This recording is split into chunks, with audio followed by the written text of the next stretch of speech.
Okay, let's go. GPT-5 release reactions with me, Sibbe, and the popcorn. Popcorn, and And me, Alexander Morad. We're excited. We're ready to see what's going on.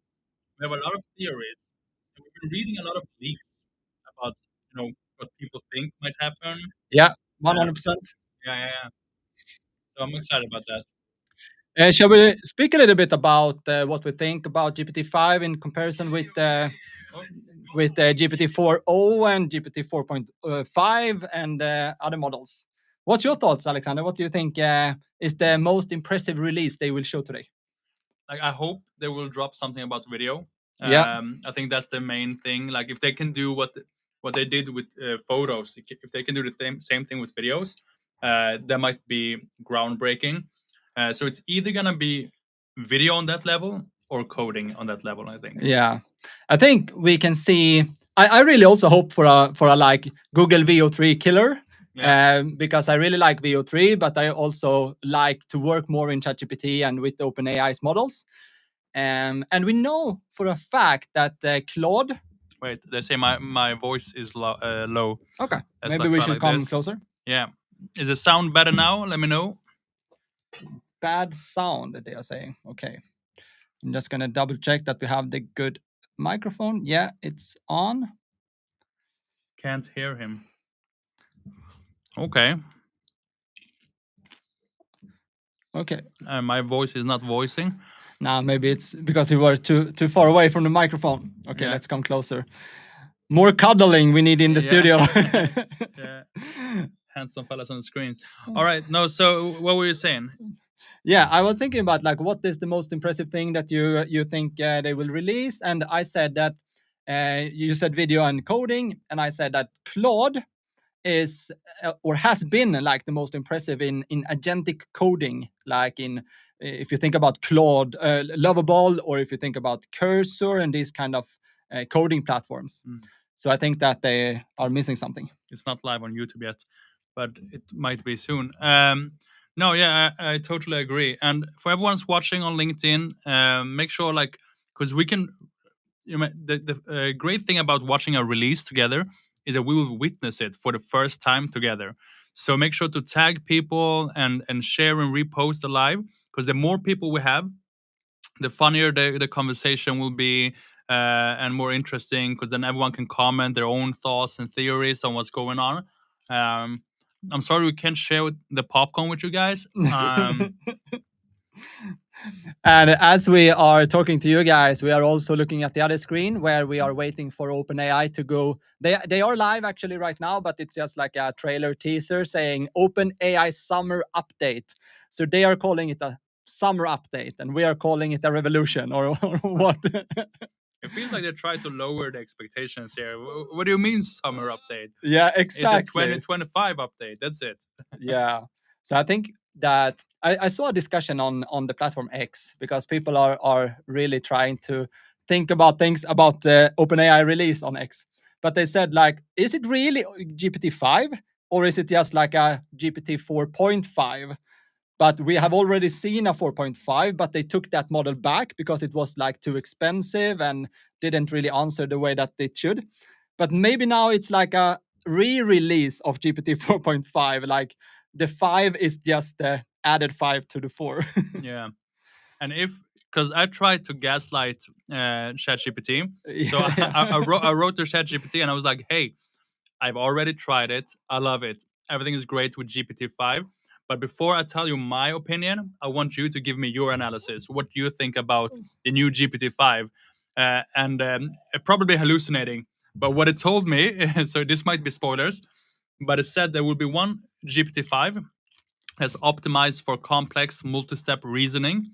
Then there will also be a GPT-5 Mini, which is lighter and more cost efficient, a GPT-5 Nano, which is ultra fast and low latency version for real-time users, and also GPT-5 Chat, which is tailored for advanced multimodal conversational experiences.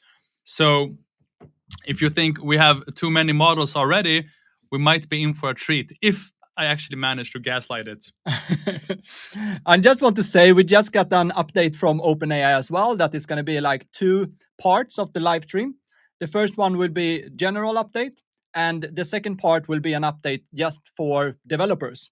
So we're going to stay the whole live stream, but just so you know, if you're a developer, please listen more carefully on the second part of the live stream. So do you think that means that they will have something huge for coders? Yeah, I totally believe there will be a really huge update because OpenAI doesn't like that they are under Claude. They doesn't like that. So I'm sure they will have a release for that. Can you imagine? Now it feels like I'm cursing in church right now because we're not supposed to talk like this when we're from Sweden. But can you imagine like Lovable getting that like $2 billion valuation, and if ChatGPT just drops something that's completely like the same thing, like I don't know, like if they like I love that would be. It would be crazy, to be honest. Yeah, and I think, do you think they have the? Do you think they have the power to do that? Could they outcompete Lovable? I think so, but as we talked about when we are building our own businesses as well, I think it's important to understand that the model is one thing, and the packaging and the audience and the community of a product is also a big part of being successful. Yeah. But yeah, I think that it can do that, but also Lovable can integrate into GPT-5, and then maybe they can create an even better product as well. Yeah, because like Lovable really succeeded with marketing. Like, yeah, I think 100%. that's the marketing, the user experience of it, like the whole package. It feels very like specific to that cause. While ChatGPT, no matter how good it becomes, it feels like a generalist. Yeah, you know, like there's 100%. specialist, and ChatGPT is like a generalist. Yeah, we got a countdown. 2 minutes. 2 minutes. 2 minutes and counting. That's a really cool countdown. Nice. You need to drink something. Yeah. Don't get popcorn in your throat, kids. If you don't have your popcorn yet, make sure to get your popcorns because we're live in 2 minutes. We're gonna watch the stream. We have like 50 people. As you can see here, the countdown is live from OpenAI. So 2 minutes and counting. Is your YouTube live? Yep. Why is mine not live? Do I have to like do something? I don't think so. This is live here. Like, I mean, this one. Wait, I was in my live. Yeah. Here. Okay. No, that was their lives. Okay, then I don't know. Yeah, maybe whatever. Okay, but please drop your comments, your thoughts in the comments. What you think about GPT-5, and it would be nice even to see a little bit about how you use ChatGPT or AI models today. Should we have like a giveaway, like the best prediction? We'll give something. Yeah, that would be nice. Yeah. Okay. What do you want? You need to comment what you want as a giveaway. No, we'll do a giveaway. We haven't decided what it is yet, but comment your prediction on GPT-5, and we're gonna pick one of the predictions, and you're gonna win something. It might be something big. It might be something small. It might be a dinner with me. I don't know. we'll figure something out. Depending on where you live, okay? Especially if you live far away. I'd come to Barcelona and we have a dinner. That would be nice. Yeah. Where did you go for the KFC video we did?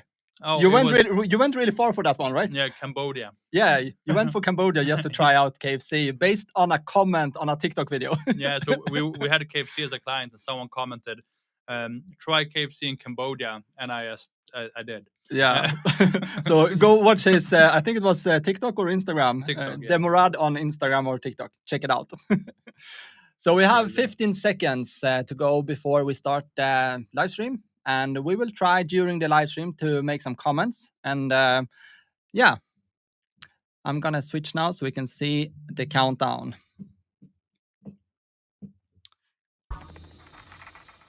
And let's go, OpenAI summer update. I don't see many predictions in the comments. Good morning. 32 months ago, we launched ChatGPT. And since then, it has become the default way that people use AI. In that first week, 1 million people tried it out. And we thought that was pretty incredible. But now, about 700 million people use ChatGPT every week and increasingly rely on it to work, to learn, for advice, to create, and much more. Today, finally, we're launching GPT-5. GPT-5 is a major upgrade over GPT-4 and a significant step along our path to AGI. Now, today, we're going to show you some incredible demos. We'll talk about some performance metrics, but the important point is this. We think you will love using GPT-5 much more than any previous AI. It is useful, it is smart, it is fast, and it's intuitive. GPT-3 was sort of like talking to a high school student. There were flashes of brilliance, lots of annoyance, but people started to use it and get some value out of it. With GPT-4, maybe it was like talking to a college student. Real intelligence, real utility. But with GPT-5, now it's like talking to an expert, a legitimate PhD-level expert in anything, any area you need, on demand, that can help you with whatever your goals are. Okay, so you can talk with it. We are very excited that you'll get to try any this. profession. But it's not only asking now. GPT-5 can also do stuff for you. It can write an entire computer program from scratch to help you with whatever you'd like. And we think this idea of software on demand is going to be one of the defining characteristics of the GPT-5 era. It can help you plan a party, send invitations, order supplies. It can help you understand your healthcare and make decisions on your journey. It can provide you information to learn about any topic you'd like, and much more. This is an incredible superpower on demand that would have been unimaginable at any previous time in history. You get access to an entire team of PhD-level experts in your pocket, helping you with whatever you want to do. It kind of feels like it, Pontus. And anyone, pretty soon, will be able to do more than anyone in history could. So today, we're going to talk about GPT-5. We'll show you some upgrades to ChatGPT, and we'll talk about the API. GPT-5 is great for a lot of things, but we think it's going to be an especially important moment for businesses and developers, and we're very excited to see what they're going to build with this new technology. So we can't wait for you all to start building with this. We hope you enjoy it as much as we enjoyed building it for you. And to start, I'm going to hand it over to my colleague, Mark, our Chief Research Officer, to tell you about GPT-5. Thank you. I just want to comment on like software on demand, not software as a service. Software on demand. Hi, I'm Mark, you and I'm joined by Max, you want who leads the post-training team, and Rennie from our engineering team. Over the past few years, OpenAI has spearheaded the reasoning paradigm. These are models which pause to think before delivering more intelligent responses. Now, reasoning is at the heart of our AGI program, and it underlies the technology that we use to ship stuff like ChatGPT Agent and deep research. GPT-5 aims to bring this breakthrough to everyone. Until now, our users have had to pick between the fast responses of standard GPTs or the slow, more thoughtful responses from our reasoning models. But GPT-5, it eliminates this choice. Oh, nice. It aims to think just the perfect amount to give you the perfect answer. Now, something like this takes a lot of hard work. We've had to do a lot of research to make GPT-5 the most powerful, the most smart, the fastest, the most reliable, and the most robust reasoning model that we've shipped to date. Today, we're going to show a series of demos in coding, in writing, in learning, and in health. But GPT-5 isn't limited to these domains. It's very useful in all cases where you require deep reasoning or expert-level knowledge, in things like math, in physics, even in things like law. And the exciting thing is, we're excited to make this available to everyone, even to our free tier. After we show our demos, we're going to be talking about how GPT-5 supercharges our ChatGPT app and our API. We believe that GPT-5 is the best coding model on the market today. To start, let's have Max talk a little bit about the benchmarks and how the models stack up. Yeah, thanks, Mark.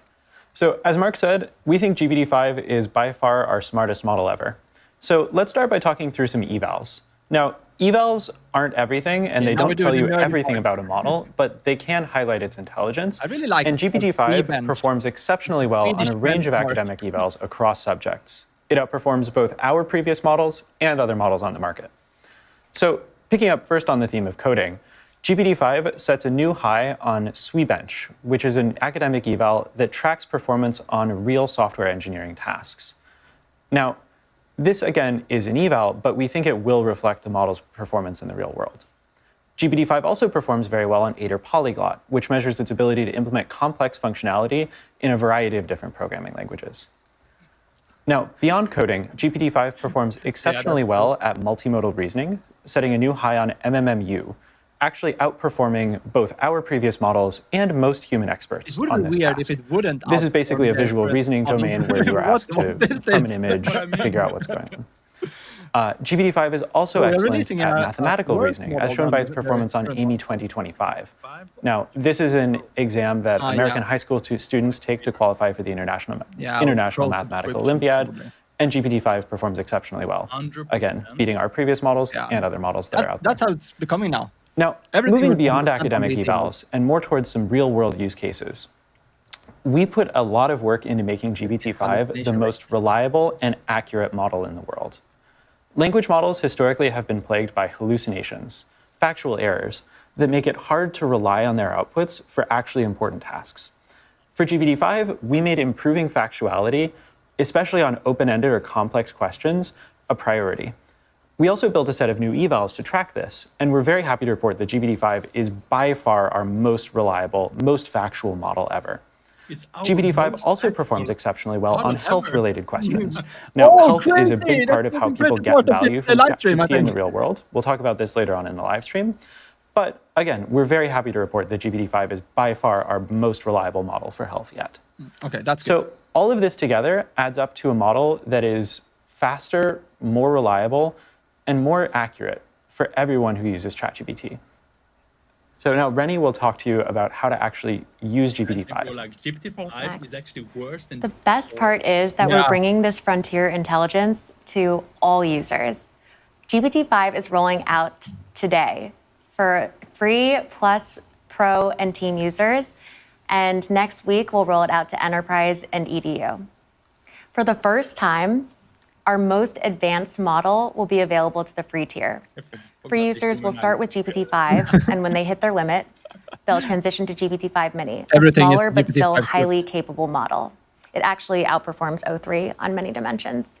Plus users will still have significantly higher usage than free users, and our pro subscribers will get unlimited GPT-5. Tina, can you hear me now? Along with GPT-5 Pro. I need to be extended thinking for even more detailed and reliable responses when you just need that extra depth. Team, enterprise, and EDU customers can also use GPT-5 reliably as their default model for everyday work, with generous rate limits that enable entire organizations to use GPT-5. And all the tools you already know, search, file and image upload, data analysis with Python, Canvas, image generation, memory, custom instructions, they'll all just work on GPT-5. Amazing. Okay, so no video yet. Let's see if that will come later. We've just seen a lot about how the model stacks up in terms of benchmarks, but there's nothing quite like seeing it live. We're going to see a couple of live demos now presented by Tina, by Elaine, and Jan. Thank you so much. The demos will be demoing. Bring up the laptop. Product placement. Can you show us how smart the model is? Sure, thanks so much, Mark.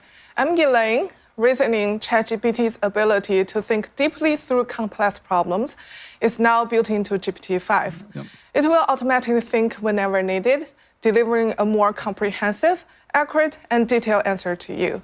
Just as Sam said, it's like having a team of PhDs in your pocket. So let's see that in action. Suppose your kid is in middle school physics and they want to learn about Bernoulli effect.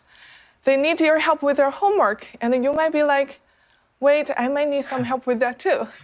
So you could ask GPT-5, give me a quick refresher on the Bernoulli effect and why airplanes are the shape they are. Since this is a pretty straightforward prompt, GPT-5 actually doesn't need extra time to think about it and answers right away. But it still gives me a high-quality answer and explains the concept clearly. So here it says, like, Bernoulli effect means like faster-moving fluid has lower pressure and slowing I would really fluid like has higher a shorter pressure. answer.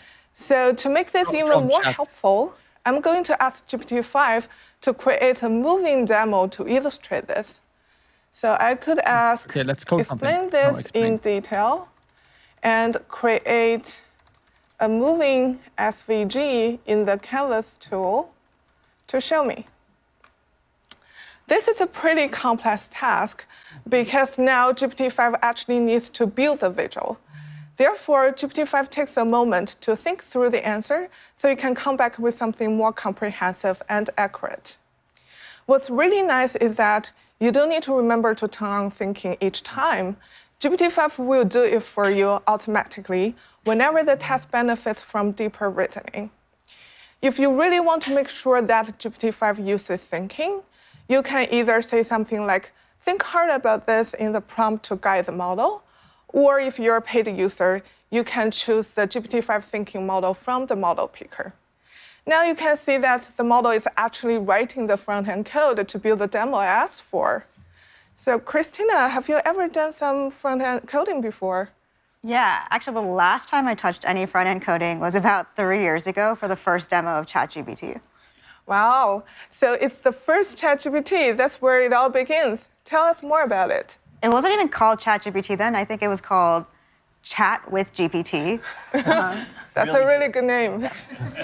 Always good at naming. But I'm not a front-end expert, and I really hadn't touched front-end in quite a while, so it took me quite a bit of time to get the React app up. I see. That's a lot of work. So how long did it take you to build something like that?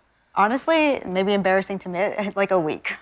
Well, but your weeks of hard work actually paid off well. See how successful ChatGPT it is today after your first demo. So you know what? I'm also building a demo right now, but luckily I have GPT-5 with me right now, and let's see how long it will take this time. Maybe you should call it 5 with GPT. Yeah. Yeah, exactly. So you see that GPT-5 has already written like more than 200 lines of code already. And while the model is thinking, you can also tap here to expand the chain of thought to actually see what's going on under the hood. For example, the GPT-5 was thinking about, oh, the user wants a moving SVG visualization in Canvas. I actually need to create HTML code to do that. It also thinks about like what kind of front-end tool I need to use, for example, React and Tailwind. It also thinks about, oh, I need to ensure the physics are accurate. I need to check what the Bernoulli principle is. So Christina, since you're here from the first day of ChatGPT, can you tell us like what it was like at that time and what motivated ChatGPT? Yeah, I think at the time we weren't really sure about like how people would actually use it and what use cases were important. We were even going back and forth about maybe we should be releasing something that's like more specific to a certain use case. It's really cool now here that we have we have a much better understanding of how people actually want to work with chat, and we can actually optimize the model for those use cases, like coding. Yeah, exactly. Do you still remember how it felt like when you first talked to ChatGPT, like the first version of the model? Yes. I don't know if people remember when the first version of ChatGPT would always start, as an AI model, I can't do something. And it's so great to see how far we've come from that personality. Yeah, it's much more human-like right now. Okay, so it's already done. So look like ChatGPT just finished like 300 or we're near 400 lines of code in 2 minutes. So let's see if the code can actually run. Okay. Oh, wow. Nice. Yeah. So with just a simple prompt, GPT-5 created this interactive and engaging demo that I can actually play with. So I can actually change the airspeed. So that was from the airplane homework that she got. And then she just took that essay that ChatGPT gave and created this. Actually fly or crash. That's great. I hope so. Yep. Yeah. So GPT-5 can just bring any hardcore concept to life in moments. Imagine you can use this for anything that you're interested in, whether it's math, physics, chemistry, or biology. GPT-5 just makes learning so much more approachable and enjoyable. Thanks, Elaine. I've been a part of ChatGPT since day one, and it's really cool to see all the progress we made since then, especially with capabilities like writing. Writing is one of the most common use cases people have been using ChatGPT for, and we're excited to say with GPT-5, we've improved the writing quality significantly. It's a much more effective partner. It can help you elevate anything from drafts to emails and even stories. Let's see this in action. So with GPT-5, we'll actually be deprecating all of our previous models. I think they've done a pretty good job, so let's make sure we can give them a proper goodbye. So we're going to ask both 4.0 and GPT-5 to write a eulogy to our previous ChatGPT models. We want it to be heartfelt and heartwarming, but also hopeful. So let's ask GPT-5 for it. And as it's thinking, we're actually going to go ahead and read a preloaded the 4.0 response. So 4.0 decides to start with, today, as we prepare to welcome GPT-5 into the world, we gather to bid a heartfelt farewell to the models that came before. It's a decent start. Now, let's kind of skim through and find another line.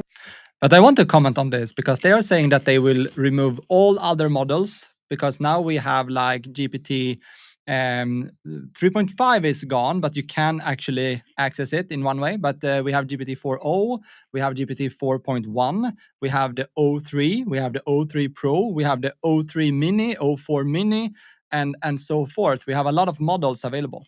But now all of Who became here, we can see that GPT and beat to its pros than 4.0 did. Now let's find some other. And you can also see that they still be using the M dashes every 3 sentences. So we're not getting rid of the M dashes. Dime. Last lines, bridge language gaps, pass tests, argue better, soften emails, and say things they couldn't quite say alone. I really like this line because it shows that it's not just a templated response, and it's actually quite personal, and it gets the nuance of the situation right. And I think that's the kind of stuff with GPT-5 does much better than 4.0 than before. It actually makes things a lot more genuine and emotionally resonant with people. With GPT-5, the responses feel less like AI and more like you're chatting with your high IQ and EQ friend. Thanks, Christina. My name is Jan, and I'll be telling you about some of the progress that we made on coding. GPT-5 is clearly our best coding model yet. It will help everyone, even those who do not know how to write code, to bring their ideas to life. It just helped me. Indeed, and it will help me right now. So I will try to show you that. I will actually try to build something that I would find useful, which is building a web app for my partner to learn how to speak French so that she can better communicate with my family.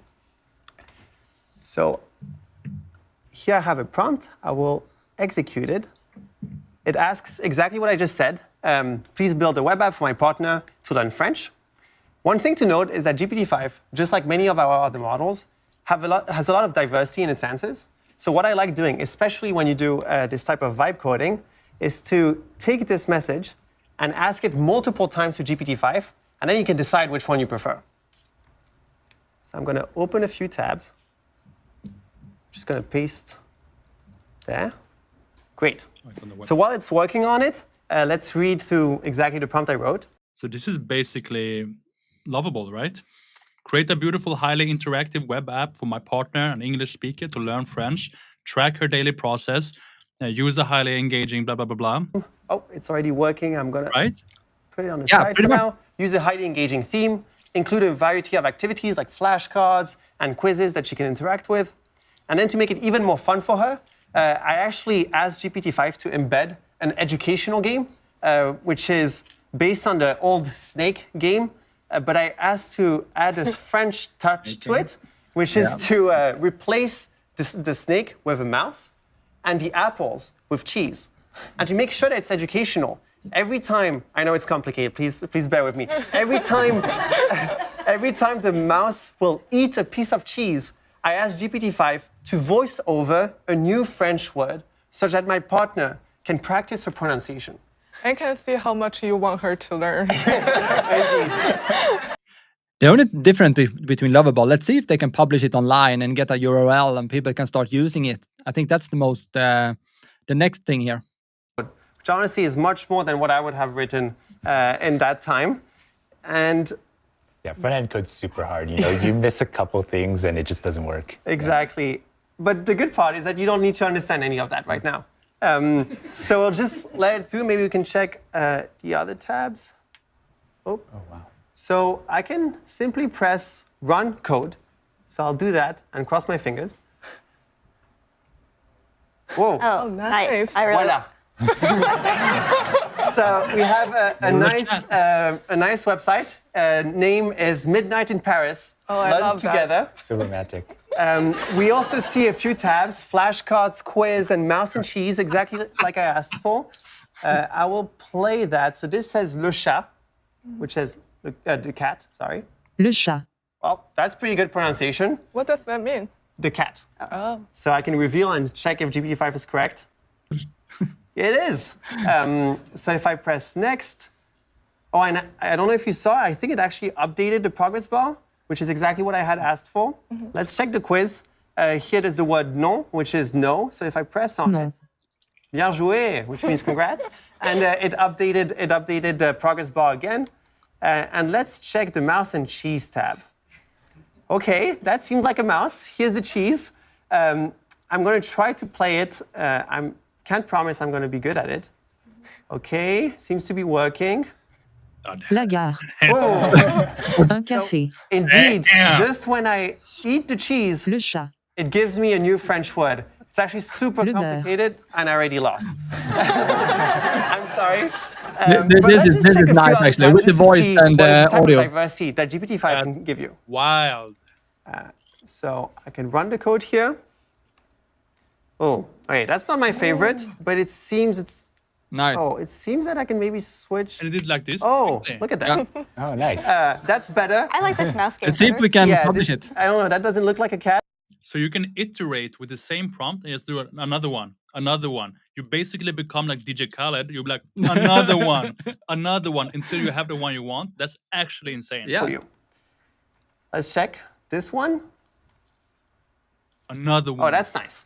That's also something to note is that GPT-5 really likes purple, so you will see a lot of that. And gradient. Fine. Purple is my favorite color. Great. You will love GPT-5 then. So, as we just saw, in a few minutes, GPT-5 built a few demos for us and for my partner to learn French. GPT-5 really opens up a whole new world of vibe coding. And as we saw, there will be some small rough edges, but a good thing is that you can ask GPT-5 to fix them. GPT-5 really brings the power of beautiful and effective code to everyone. I can't wait to see what people will build with it, but until then, back to you, Mark. Thank you so much, Tina. Thank you so much, Elaine. Thank you so much, Jan. Thank you very much. Thank you We've very come much. a long way from the days where only 5 to 10 lines of code were working. And now it's amazing that you can produce these kind of apps on demand. We've made ChatGPT-5 much smarter, much powerful, and much faster. But we've also worked on enhancing some of the existing features. Here to talk about some of these features are Rochen and Christina Kaplan. Rochen comes from our multimodal research team and is going to talk about a feature, namely voice. Thank you, Mark. So we've been steadily improving voice over the past year to make it more useful for everyone. First, it sounds incredibly natural, just like you're talking to a real person. Second, we've added video so that it sees what you see while chatting with you. Third, it also translates between languages consistently and smoothly across turns. But today, we're doing something very special. We're bringing our best voice experience to everyone. Free users can now chat for hours, while paid subscribers can have nearly unlimited access. And voice is also available in custom GPT.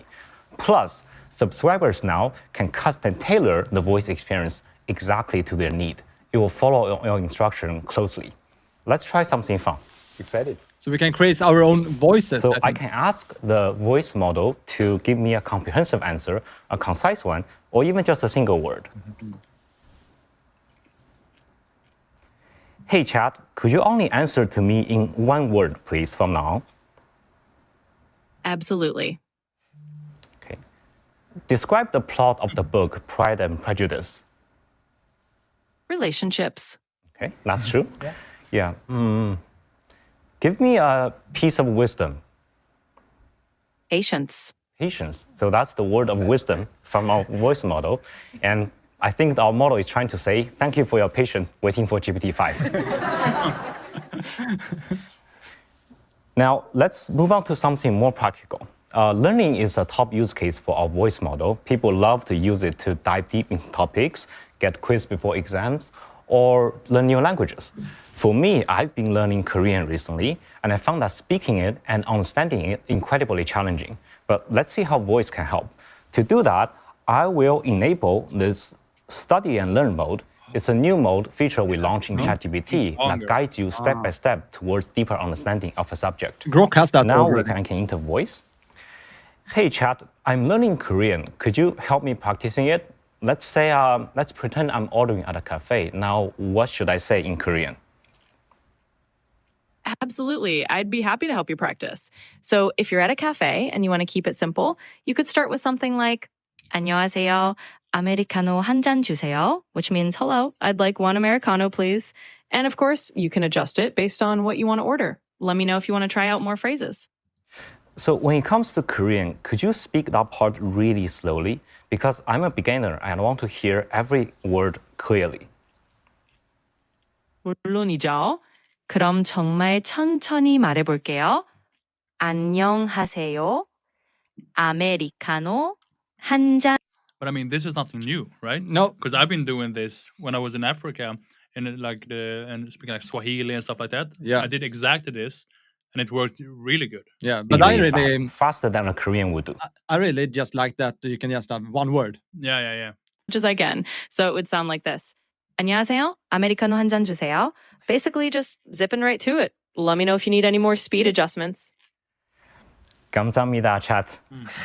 So that is voice. 천만에요. 언제든지 도와드릴게요. Thank 또 you. 연습하고. So that is voice. Simpler, smarter, and more powerful than ever. We can't wait for you to experience it. Yeah, it sounds so much more natural than the voice we demoed just a year ago in our 4-hour demo. Yes. Great. So today, we would also like to announce a new feature and a set of features that make ChatGPT more personalized so that it's more like your AI. First, a very simple and fun one. We're now allowing you to customize the colors of your chats with a couple of options exclusive to our paid subscribers. We're also launching a research preview of personalities. That's You can now change the personality of ChatGPT such that it's more supportive, or it's more professional and concise, or maybe even a little bit sarcastic. And this lets you interact with ChatGPT in a way that's consistent with your own communication style. But the way that ChatGPT sounds and the way that it looks is just one part of making ChatGPT yours. One of my favorite features that we've launched over the last year has been memory. And we've made a lot of enhancements in memory in the time since. This allows ChatGPT to learn about you. And here to talk a little bit more about the memory feature is Christina. It's been amazing to see your reaction and response to memory and ChatGPT getting to know you more and more over time. And this is our aspiration, for ChatGPT to understand what's meaningful to you so it can help you achieve your goals in life. ChatGPT has already been so helpful for me. I'm training for a marathon right now, and ChatGPT is helping me pull together a personalized running schedule. But ChatGPT still has many limitations. It doesn't understand my actual schedule. Next week, starting with Pro users, followed by Plus, Team, and Enterprise users, this is changing, and we're giving ChatGPT access to Gmail and Google Calendar. Let me show you how I've been using it. So I'll just ask something simple like, help me plan my schedule tomorrow. It's been a pretty busy week for us, so I've been using this every day this week to help get my life together. I've already given ChatGPT access to my Gmail and Google Calendar, so it just works, and it's easy here. But if you hadn't, ChatGPT would be asking you to connect right now. Let's see what ChatGPT is doing. Okay, that was pretty quick. Okay, so ChatGPT has pulled in my schedule tomorrow. And without even asking, ChatGPT found time for my run. I don't think I was invited to the launch celebration. We'll get you on there. We'll get you on there. ChatGPT has found an email that I didn't respond to 2 days ago. I will get on that right after this, and even pulled together a packing list for my red-eye tomorrow night based on what it knows I like to have with me. Damn. It's been amazing to see that as really nice, GPT-5 is getting more capable, ChatGPT is getting more useful and more personal. We're really excited for you to try this out next week. Thank you so much, Rochan. Thank you. It has been available in Teams in some way. We've seen a little bit about features that we've enhanced. Here to talk a little bit about the research that went into ChatGPT and the safety that made it more deployable. We have Sachi. Next week. Hi, my name is Sachi, and I lead the safety training team at OpenAI. So in addition to mitigating hallucinations, we've also spent a significant amount of time mitigating deception.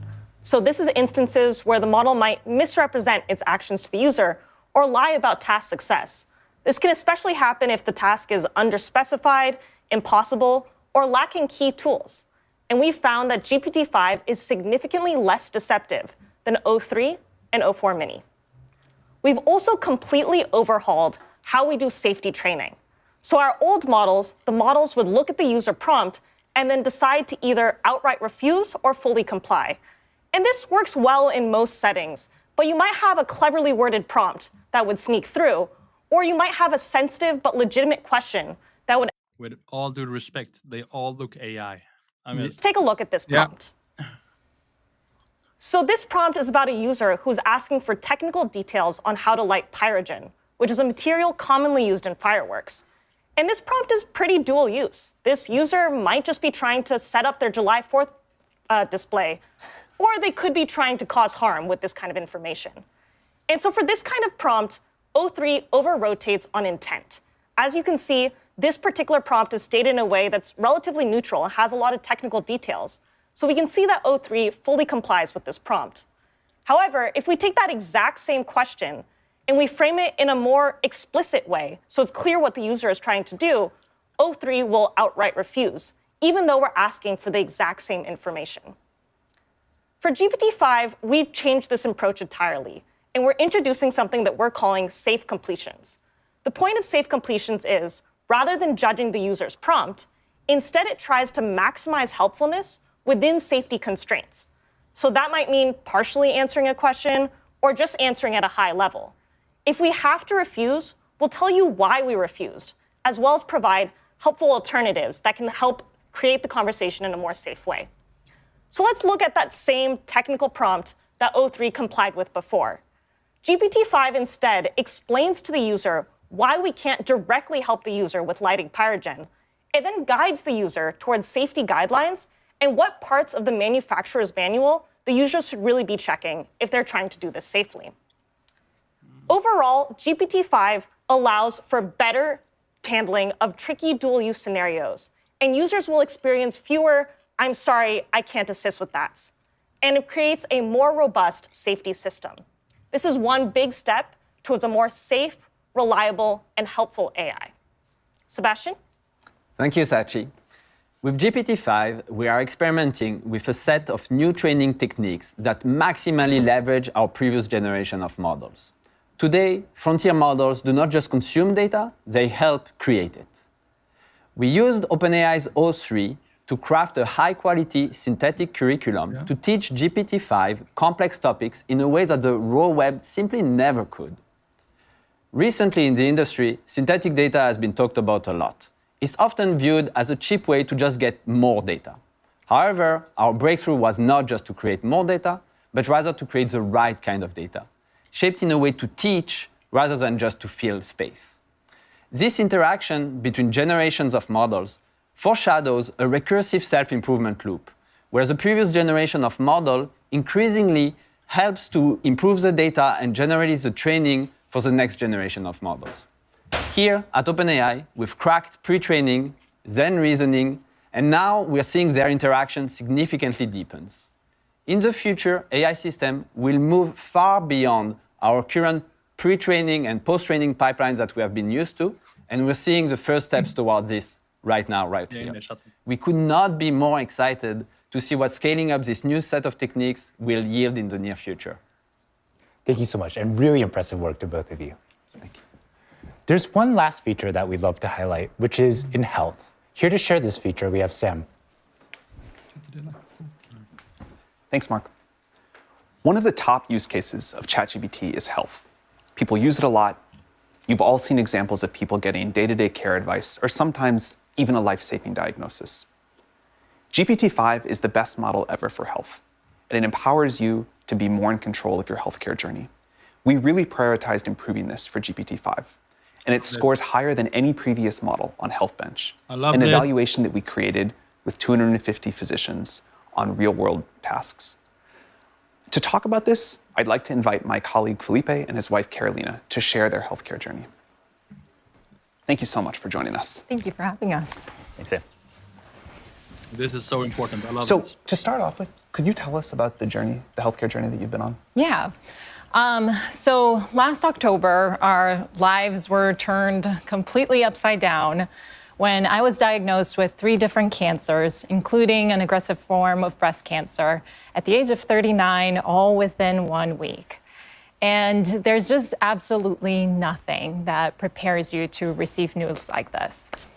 I found out about the first diagnosis when I got an email notification that my biopsy results were ready. I decided to open it, and when I opened it, I saw the only 2 words that I could understand from the report, which was invasive carcinoma, and I knew that wasn't good, but everything else was just a blur of medical jargon. So I completely panicked, and in that moment did the first thing that I thought of, which was to take a screenshot of the report and put it into ChatGPT to see if it could just help me understand what this meant. And within seconds, it translated this complex report into plain language that I could understand. And in this moment of overwhelm and panic, I had a little bit of clarity about what was going on. And that moment was really important because by the time I got a hold of my doctor and we got on the phone, which was 3 hours after I had seen the report, I had a baseline understanding of what I was facing, and we were able to jump into a conversation about what to do next. And how have you been using ChatGPT throughout? I've used it in so many different aspects of my journey, but one of the ways that I found it most powerful is in helping me make critical decisions and in helping me advocate for myself. So to share an example, when I was facing a decision about whether or not to do radiation as part of my treatment, the doctors themselves didn't agree. My case was nuanced and there wasn't a medical consensus on the right path. And so the experts turned the decision back to me as the patient. And for me, bearing the weight of this decision that could have lifelong impact felt really heavy, and I didn't feel equipped to make the call. So I turned to ChatGPT to gain knowledge and understand the nuances of my case. And again, within minutes, it gave me a breakdown that not only matched what the doctors had already shared with us, but was much more thorough than anything that could fit into a 30-minute consultation. And it went further. It helped me weigh the pros and cons. It helped me understand the risks and the benefits. And ultimately, it helped me make a decision that I felt was informed, that I felt I could stand behind when the stakes were so high for me and my family. Yeah. I mean, for me, what was really inspirational was watching her regain her sense of agency by using ChatGPT.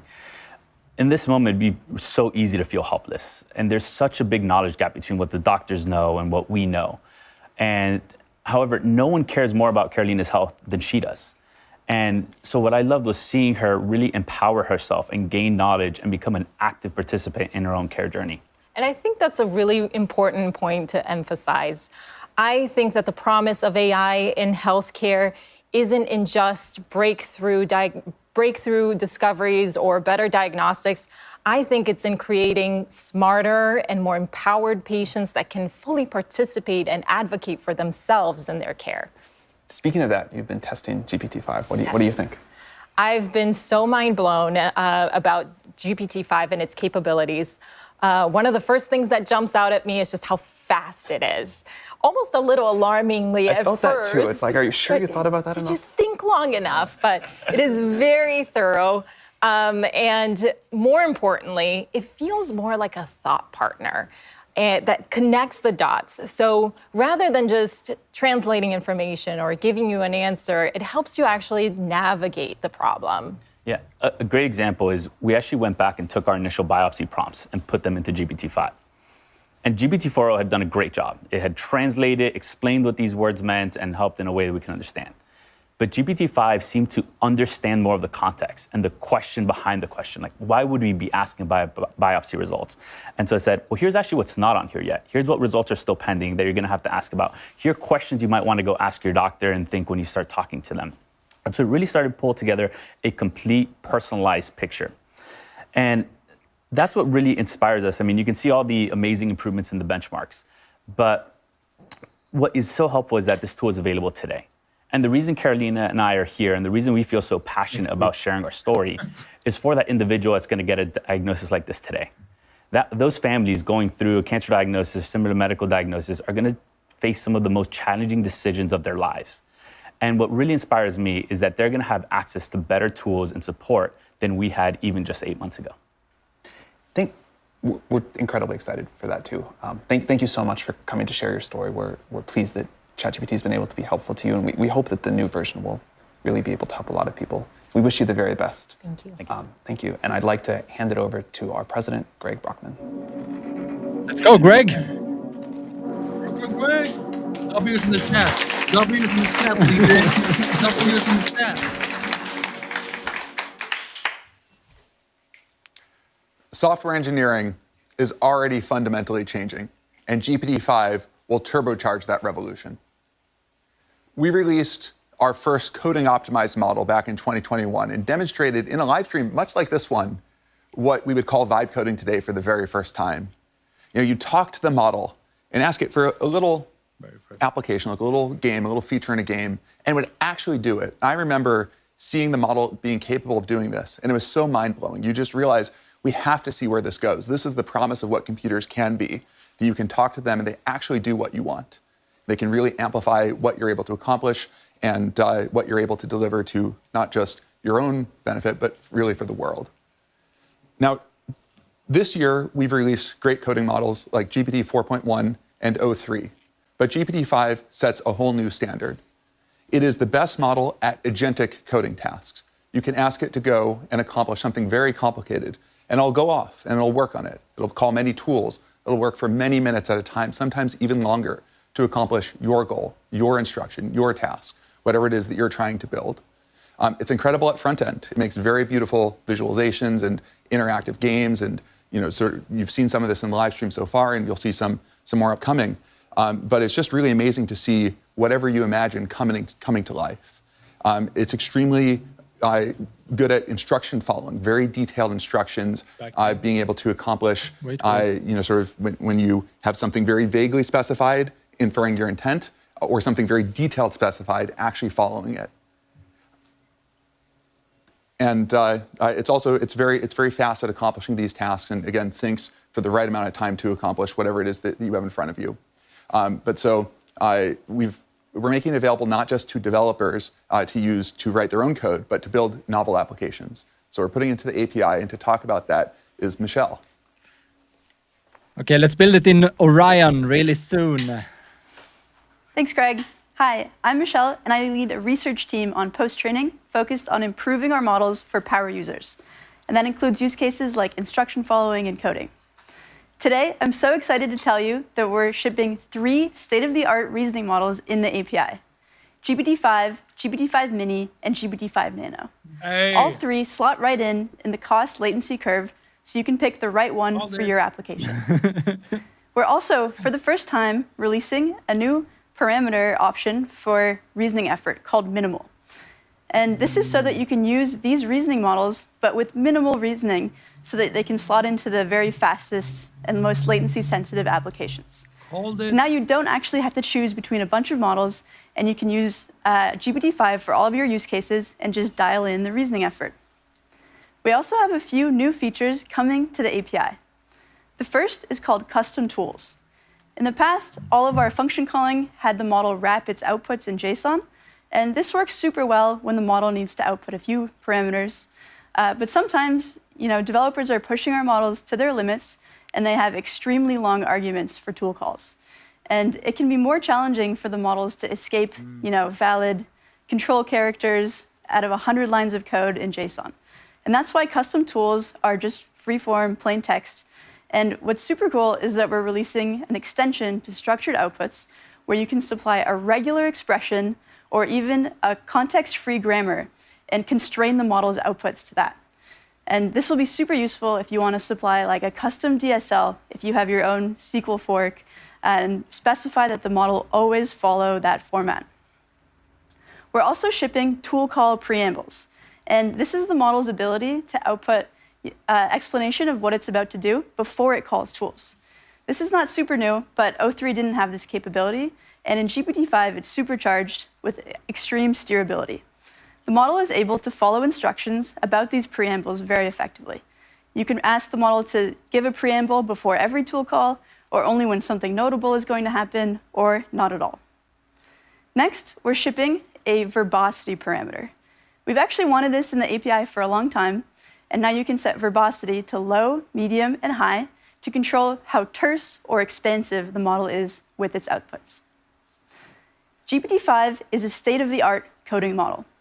On Swebench, a measure of Python coding ability, GPT-5 sets a new high of 74.9% versus the 69.1% from O3. On Aider Polyglot, which is a benchmark that covers all sorts of programming languages and not just Python, GPT-5 scores 88%, a stark improvement over O3. You've also seen that it's incredible at front-end web development. And so we've asked human trainers to look at outputs from GPT-5 and O3 and pick which they prefer. And they prefer GPT-5 70% of the time for its improved aesthetic abilities, but also better capabilities overall. But GPT-5 is not just for coding. It's incredible at agentic tool calling. It's the leading state-of-the-art model for tool calling, and we see this on the new Tau squared benchmark. This benchmark, released just 2 months ago, is a test of the model's ability to call tools and work in concert with the user to solve a challenging problem. This case in the telecom industry, so trying to solve the problem for a user not having their service working. Just 2 months ago, no model in the field scored more than 49%, and today, GPT-5 scores 97%. GPT-5 is also state-of-the-art on general-purpose instruction following. It scores 99% on Collie, which signals a great departure for this benchmark for us. It also scores 70% on Scale's multi-challenge benchmark, up 10 points from O3. And this is a measure of multi-turn instruction following. Finally, the instruction following eval I actually prefer the most is one we've built in-house. It's based on real API use cases, and for that reason, it's a really good measure of how GPT-5 will perform in your application. On the hard subset of this, GPT-5 scores 64%, up from 47% from O3, a pretty meaningful improvement. So we think it will perform quite well in your applications. We're also bringing GPT-5 to a longer context window in the API. It's now got 400K of total context, up from 200K from O3. But it's not enough to just release a longer context window. We wanted to make it more effective and usable. And GPT-5 is state-of-the-art on the 128K to 256K of OpenAI MRCR, which is a benchmark I think it's the state-of-the-art. Context retrieval capability. It's also state-of-the-art on OpenAI's GraphSwalk's BFS benchmark, which is a measure of the model's ability to reason over long context inputs. It's a great merger of the reasoning capabilities and also the longer context in this model. We're also open sourcing a new long context eval called BrowseComp Long Context to measure the model's ability to answer challenging questions over long context. We're excited to spur on more work in this field. We think GPT-5 is the best model for developers. It was trained with a focus on real-world utility and less so on benchmarks, but we happened to pick up a few of those along the way. We focused a lot on the intersection of engineering and research, and we think you'll really love working with this model.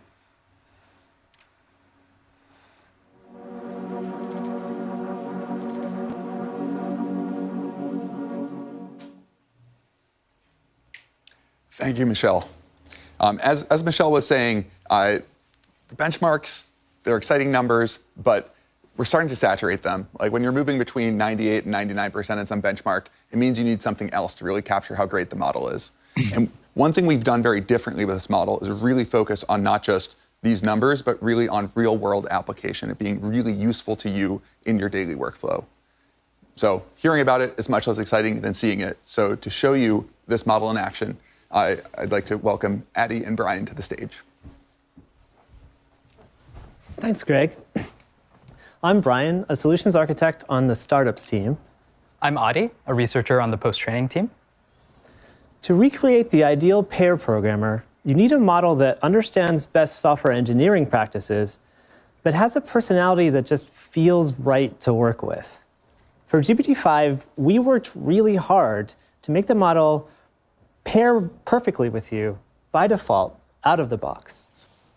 Let me pull up a demo of GPT-5 inside of Cursor to show you this behavior that we taught it. So last month, I was on a different live stream, and towards the end, I ran into a bug that I covered up. And afterwards, I tried to have GPT-3 fix it for me, and it couldn't. So while we were testing GPT-5 before this, I had it see if it could fix that bug for me. And to taunt the demo gods, I'm going to see if it can do it on stage. All right, let's hope for better luck than with O3. This is less about that fix and more about the behavior of the model during this process. So right away, you're going to see that it's going to tell you its plan up front. It's going to tell you how it's going to look for the bug, maybe how it's going to fix it. This kind of communication builds trust during a coding session and helps you redirect if you need to, but you don't need to. I like how it's giving you updates. Like it said it's going to search, and now it's continuing. Yeah, it searches faster than me. It's using the same best practices that I would while I was hunting this down, but it is much more powerful than I am as a developer. Now, did you try to fix the bug yourself? And how long did it take you? I couldn't do it. I mean, I was busy, so. OK, so continuing on, it's like starting to figure out where it's going. It's going to sort of like figure this out. So while this is going, let me tell you a little bit about how we trained GPT-5 to behave this way. We started by talking to users and customers about how our models perform in the most popular coding tools like Cursor, and we identified frustrations and rough edges, and we boiled it all down into 4 personality traits: autonomy, collaboration, communication, context management, and testing. We turned those into a rubric that we used to shape the model's behavior, and then we tuned it until it felt like a collaborative teammate while we were using it. It's been really amazing to see the team really doing the grind of like going and seeing how this model behaves in practice, figuring out what people really want, and putting that back into model training. That's something that I think has been like a real focus for this model. It's been pretty great. So while this is fixing, the other thing that we did during testing, which was really surprising, was we were sort of pressed for time. And we had it refactor one of our test harnesses to run parallel on Docker and set it off, came back like 45 minutes later. It just finished. And we tested it out, and it ran the first time. It was pretty surprising. That's incredible. That is magical. Incredible. OK, so it made the edits. It looks like, it found the right problem. And right now it's actually, OK, it's running lints, but these lints are actually not related to this bug, so it's going to ignore them. And then it's going to run a build. It'll run tests if there are any. It's going to make sure that this code is shippable before it's done. It's actually really smart that it finds lints and realizes that these aren't relevant to the specific bug we're fixing. It's not making unnecessary edits. Totally. So this is just one example, but it really shows the power of the autonomy and the collaborative communication and how it stays reliable on difficult coding tasks without getting stuck on death loops. And the best part, GPT-5 is totally tunable.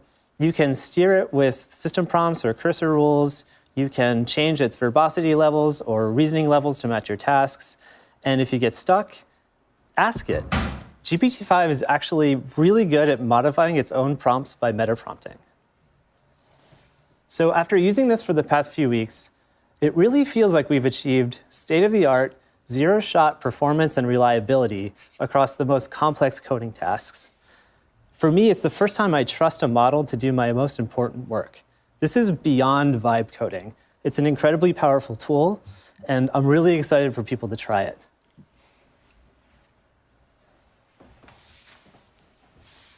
Thanks, Brian. It's super exciting to see how far GPT-5 has come when it comes to coding personality and steerability. I'm really excited to show how great GPT-5 is at front-end coding, where design and aesthetics really matter. So I've got 2 demos for you today, one for work and one for fun. Let's start with the work example. We want to see backend. So imagine you're the CFO of a startup, and I have some data that I'd like to visualize about the company. And I'm going to ask the model to make me a dashboard. So you'll see here that I'm being specific about the audience. So the target audience is the CFO. It said, create a finance dashboard for my startup. And I've asked it to be beautiful, tastefully designed with some interactivity, and to have a clear hierarchy for easy focus on what matters. I've also specified what frameworks it should use. And you can see that it's actually started. It's following my instructions and using create next app to make a Next.js project. So totally from scratch. Yeah, exactly. Now, how long do you think this kind of task would take you to take? Easily at least a couple of days. I'm not a front-end expert. Just to understand the latest frameworks and piece everything together would, easily take me a few days. We'll see how long it takes with the model. Yeah. And it's really cool to see that the model is thought for a bit, and it's explaining how it's going to structure the project. So it's talking about how it's going to scaffold a new Next.js app. It's going to use Tailwind CSS. It's running a couple of commands to install dependencies, which is cool. And now it's proceeding to implement the rest of the project. So while this runs, I'm going to talk a little bit about how we trained GPT-5 to be a great front-end coding model. We tried to follow the principle of giving it good aesthetics by default, but also making it steerable. So if I give the model a concise prompt, it should be able to infer my intent and make something that looks great by default. On the other hand, if I'm specific about a layout or frameworks that I want the model to use, it should follow my instructions precisely. And this makes it the best of both worlds for developers. We also trained GPT-5 to be much more agentic than previous models. So if you give it a task like this, it will run long chains of reasoning and tool calls and just go to work to build code that is both ambitious and coherent. I like how you said ambitious because it means it goes above and beyond without going off track or off what you specified. Yeah, exactly. So what we want is the model should adhere to my prompt, but also be ambitious and go above and beyond when it thinks it can. And so checking in here, looks like the model is making progress. It's creating a README file. And I think it's thinking about how to make the code modular. So it's created like a bar chart component. Looks like it's continuing here. I love that it doesn't just write the code. It also really thinks about proper abstractions and documentation and really the whole life cycle of what it is to write software. Yeah, exactly. It's not just writing the code like in SweBench, but it's also communicating about the code and explaining what it's doing. Let's check in to see what's going on. So while this runs, GPT-5 understands details much better than previous models. So when we trained the model, we taught it to understand details like typography, color, and spacing in a way that just eclipses any previous model we've shipped. I remember with old models, you would have to write really specific prompts to get it to do what you want, but GPT-5 just gives you great results by default. During testing, we were looking at the A's and B's for different versions of the model to see if it was doing better at UI, and at some point we stopped being able to tell and actually had to pull in designers to teach us what was better. Yeah, it was really fascinating to see the model's aesthetic preferences evolve during training. And we woke up one day and it was just making these great UIs. How do the model's aesthetic preferences compare to your own? Yeah, I think in general, I feel like the model has better aesthetics than me. Usually I defer to its judgment. And I find that really helpful when I'm trying to make an app. I'm not exactly sure how I want it to look, but the model's defaults are just great. Yeah, and checking in here, so you can see that the model has actually structured the code into these different components. So it's made a sample data TypeScript file, KPI card, component, revenue chart. And like I said, it's super modular. And it's thinking about how to not just write code, but write high quality.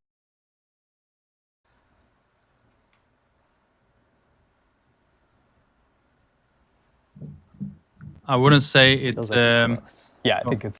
I wouldn't say it's challenging, lovable, and Replit. Maybe for developers, because this is still a bit, lovable makes it accessible for anyone, even if you're not a developer. I think that's their strong case that they have. this is very high and nerdy. This is running in a software application called Cursor, where you can code and create, but you still need a lot of knowledge to create something in Cursor and then publish it online as a working website or app or whatever you want to program. But maybe that will come in the future. Accelerate developers in kind of all aspects of what we all collectively do. Yeah, exactly. Nice. It actually just fixed a bug that it found in that previous build. Okay, cool. Nice. Yeah, looks like it's done. Let's check it out. So I'm gonna follow the instructions that I don't really know front end. So let me see how I should run it. So it's saying cd to the directory and then run npm run dev. So let me do that. And it looks like it's being served on port 3001. So let me just open that port. Wow, it's alive. Nice. Yeah, so you can see here, let's check it out. So the model has made me a dashboard. It's telling me like my ARR, cash. Looks like this company is doing pretty well. You can see that revenue is growing. And the model's added like some interactivity here. So if I hover over a graph, it actually tells me the exact value for a particular day. It would take me like 5 hours to do that in D3. Yeah, imagine like manually doing this in D3. It's just like... Now, just because it's so easy to take this for granted, could you remind the audience what the actual prompt was? Like how much creativity and sort of understanding your intent was required to accomplish this? Yeah, it's crazy that this, this prompt is so concise and it's able to just give me something that looks beautiful in just 5 minutes. That's amazing. Yeah, it's also implemented another graph here showing our customers. It's also implemented a date picker, so I can sort of filter by different dates and visualize data accordingly. Yeah, it's even sort of segmented it by customer segment, which is cool. So this is just one example that highlights the power of GPT-5. There will no longer be excuse for ugly internal applications. Exactly. Let's go to the fun demo. Yeah. So I mean, this was pretty fun, but even more. Even more, yeah. So I have a younger cousin, and I want to make a game for her. So I want to make a 3D game that incorporates a castle. So you can see my prompt. I'll just kick this off. Sorry. It's always the non-AI parts. Yeah, exactly. Yeah, OK. So you can see my prompt. Create a beautiful castle. I've included some details like we want people patrolling the walls, some movement, horses. And I want a mini game where I can pop balloons by clicking on them. And this should make a sound effect. So let me run this in Cursor. I'll just paste it in. And I'm going to show an example that I've already generated just to save some time. So here is the beautiful castle that the model made. So it's just wild how, from a concise prompt, the model has this great sense of aesthetics where it's made this like floating rock, made a 3D castle. And if you zoom in, you can see like tons of detail, like these guards that are walking around, cannons firing. Do you want to fire They're actually cannons? shooting. You click this button. Of course. Who wouldn't want to? There you go. Yeah, there we go. So you can fire the cannons. You can even chat with the characters. So we'll say hi to Captain Rowan. They have names. They have names. Say hello to the merchant. Merchant's selling some stuff. What's your favorite song? A Ballad of Banners and Dawns. Nice. Give me some wisdom. Curiosity is volatile. Yeah, that makes sense. Minigame. Yeah. Do you guys want to try the minigame? Absolutely. Let's play the minigame. So if you hit this button, you want to try, Greg? All right. So you can fire at these balloons. Oh, wow. All right. Yeah. Oh, no, I'm not good at it. Hold on. Maybe I can ask GPT-5 for some help with it. Yeah, a little Oh, you hit one. Yeah. Nice. I got one. Oh, there we go. We got a sound There's effect. a sound effect. These are historically accurate balloons. Yes. Did I get a second one yet? Man, this game is harder than it looks. Hold on, we got a balloon coming. There we go. All right. Nice. I think I should quit while I'm ahead. Cool. So working with GPT-5 has been really fun and profound for me because for me, this is the first model I've worked with that actually has a sense of creativity. And we're really excited to see how GPT-5 unlocks your creativity. All right, thank you both. This is absolutely amazing. Now, we believe that GPT-5 is the best coding model in the world, but don't just hear it from us. To talk more about this model and how to make it really useful for developers, I'd like to welcome Michael Truell, who is the co-founder and CEO of Cursor. Thank you. Good to be here. Great to have you. Oh, damn.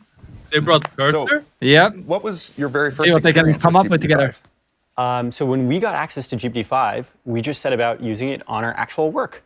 And so to start with, as a test, we asked it to tell us something non-obvious about our code base. And within a couple of minutes, it buried into the code base. It identified a particular system that we use for remote code execution. And it identified a non-obvious architecture decision we had made. And then it also understood why we made that architecture decision. And it was to harden our security. And those were architecture decisions and trade-offs that took humans weeks to think through. So it's kind of amazing to see its code base understanding abilities. Challenging, lovable. That's really great. Not just the code writing, but actually the code reading and understanding. Yes, yes. Yeah, turns out there's so much more to let's see software what they than come up just with. the emitting of the code. Yes, yes. No, the understanding is an important prerequisite. And what has most stood out to you about GPT-5? It's incredibly smart. It's a very smart model. And even though it is smart, it does not compromise on its ease of use for real pair programming. That means it's incredibly fast. That also means that it's quite interactive. And so it's good about talking about what it's about to do, breaking problems down into subproblems that a human can then see, and leaving a reasoning trace that you can then intervene on and react to. It's also great not just at you give it one initial query and then it goes and does that, but working with you over a long session. Where you're asking it to backtrack on something that it's gone down, or asking it to make additional changes to the code base. Should we show it in action? Let's do it. Yes. So I think we are going to go and we're going to try and solve a bug. And so this is the OpenAI Python SDK. There are a bunch of issues in the OpenAI Python SDK. There are also a lot of closed issues. Okay, good. And it seems like there's a problem with uploading PDFs through the SDK. This has been open for 3 weeks, so open it's for 3 weeks. Not a trivial problem. Yeah. And so let's see if we can go tackle this issue. So we're going to take the issue, we're going to paste it into the editor, paste it into Cursor, and GPT-5 is going to set off and try and solve the problem. And this is actually an example of the robustness of the model in the API, where to solve this problem in Cursor, it's working with a set of custom models that it hasn't seen before, a set of custom tools that it hasn't seen before, to do things like pull down text from the web, to search throughout the code base. And it's incredibly robust and adept at using those tools. And they boost eval results. Yeah, I love seeing just the full explanation of all the things that it's running and doing. And I guess, how does this seem to compare to how you would solve this problem? Well, it's very fast. You can see it's made a high-level plan, searched throughout the code base. It started to read some files and continued searching. And now it's kind of thinking through what it'd like to do next.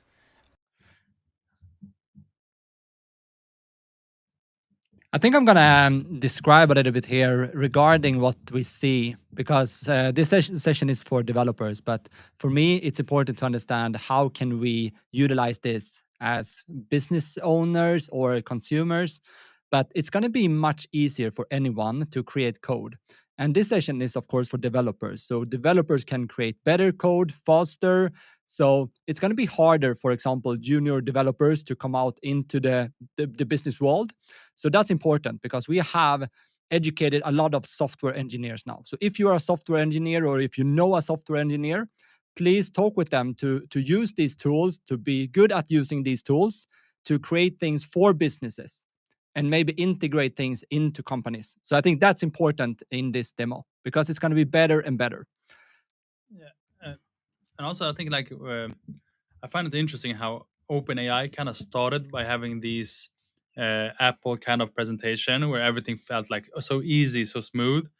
But I feel like this one for GPT-5 is like I'm watching like an Android, this is how you set your wall. Like it's just too, like all this is amazing, but they need to make it because it's not only developers watching it, so they need to make it more like easy on the eyes, like, and show really use cases like that. Those games that they're showing so far, it's not really that impactful in a way, right? No. So I think it's important here to we talk a lot about like, okay, how is it that Lovable, for example, is going so crazy good and gets so much attention now? Because it's just write whatever you want and it generates it. Not you don't see the code, you see the generation, and then you can publish it and you can share it with loved ones. So someone can find it lovable. I think that's the amazing part from Lovable. And the demo here is showing like how it can work with your code and understands your code better to solve bugs.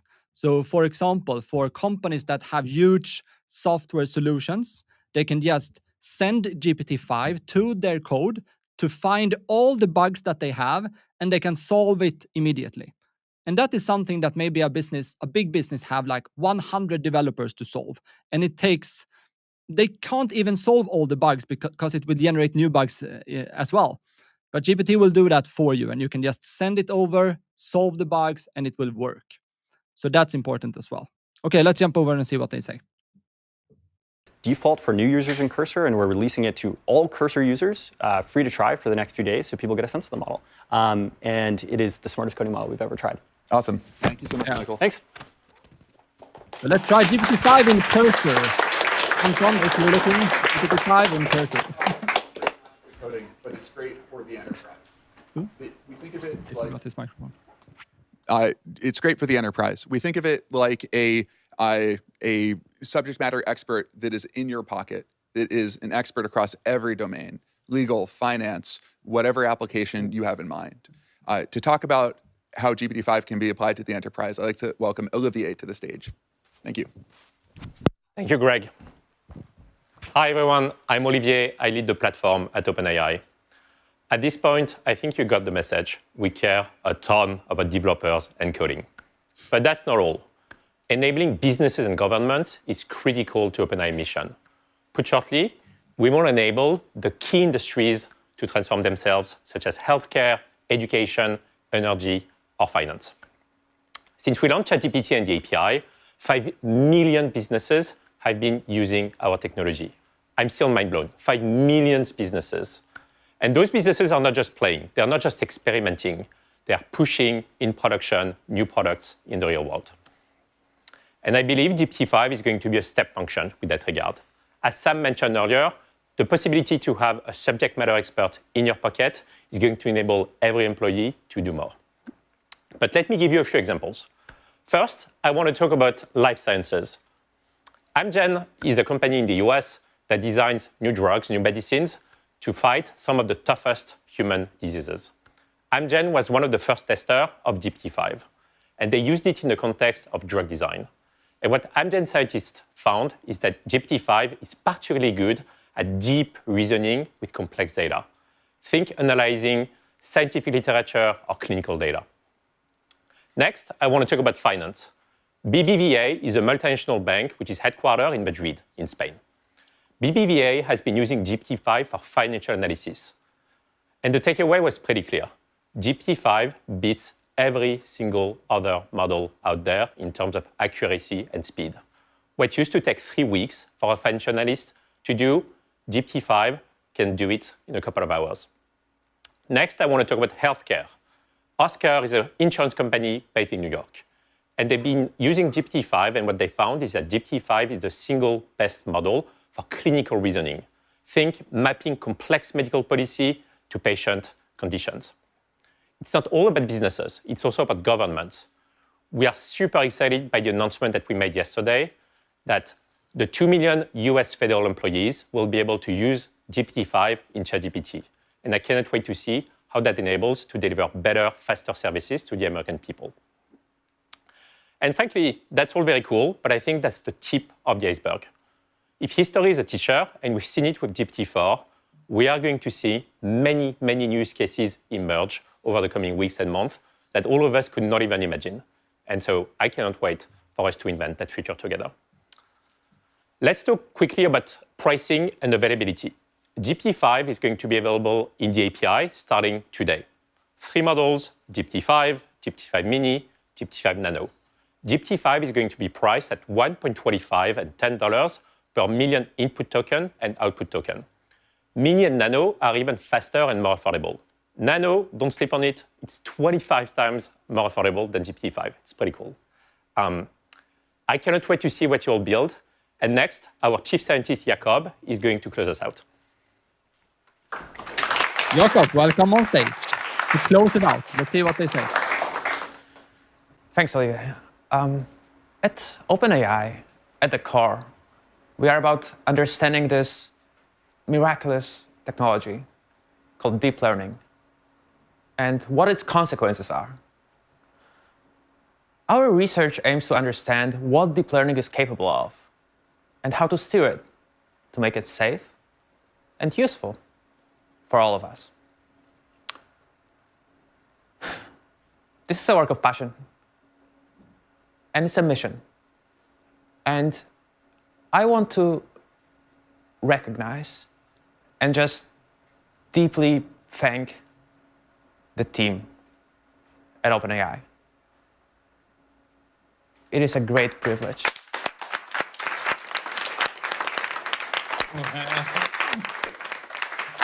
It is a great privilege for me to work alongside this incredible group of brilliant people driven by this shared goal. What adds up to a model like GPT-5 are years of investigations aimed not only at producing a great release, but at building understanding of this underlying technology itself. And so a lot of what you'll see in this model are really just early glimpses of new ideas that we believe will go much further. There is a lot we still have to understand, and we look towards a future where AI can uncover new knowledge about the world and meaningfully transform our lives for the better. We hope you'll enjoy what we've built, and we'll get back to sailing. Thank you.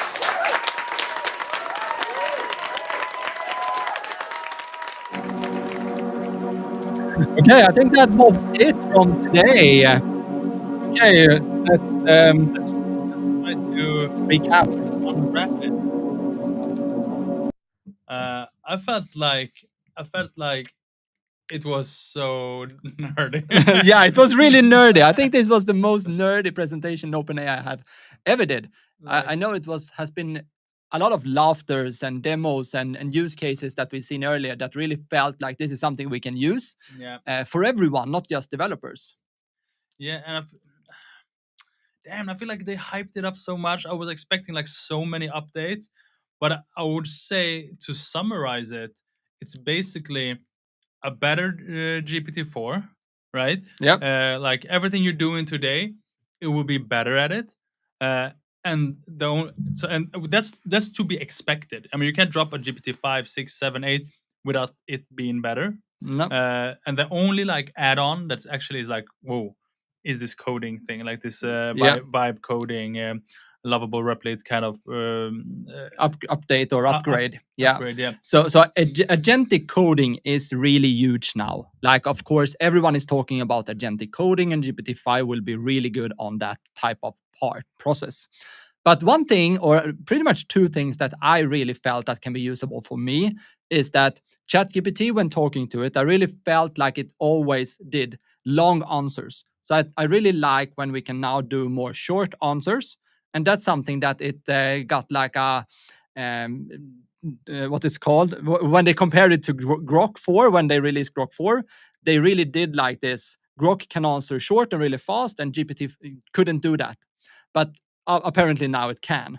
Yeah. And the other one is when you code, because I code a lot as well, now you can also get audio in the code. So you can create games with audio on it. That was cool though. Yeah, so that is one thing I really liked with this new updated GPT-5.